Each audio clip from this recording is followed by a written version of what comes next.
All right, so in order to try to explore whether or not the weight of the bob makes a difference in the rate of the pendulum swing in a period of a pendulum, I have again measured 12 inches. It's really important that we stay consistent with the length when we're trying to check weight now. Remember why that is?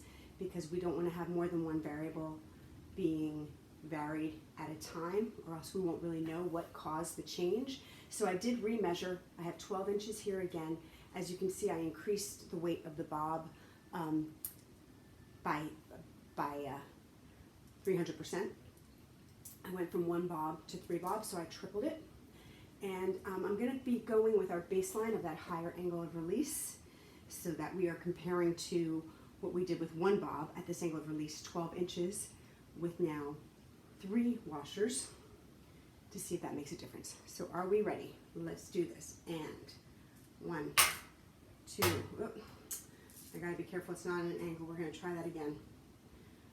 So you gotta try to, as you do this, my tools here are a little bit rudimentary. I don't have everything I would have used, but we wanna try to not be at an angle so it doesn't slam against the table.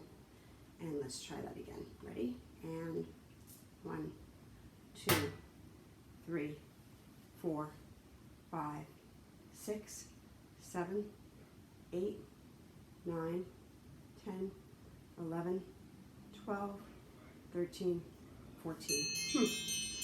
That is interesting. I don't know if that's what you expected or not. And I just pulled that up. Is that still 12 inches? Again, really important to make sure we're not varying more than one thing.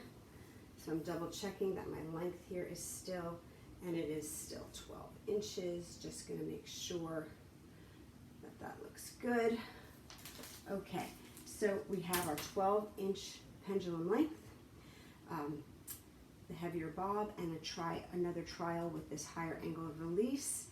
And I'm going to release it now, and that's 1, 2, 3, 4, 5, 6, 7, 8, 9, 10, 11, 12, 13, 14.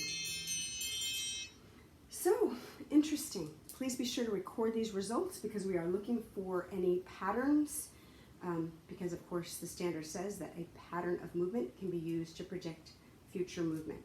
So we have now measured angle of release and weight of bob. Next up, length of the pendulum.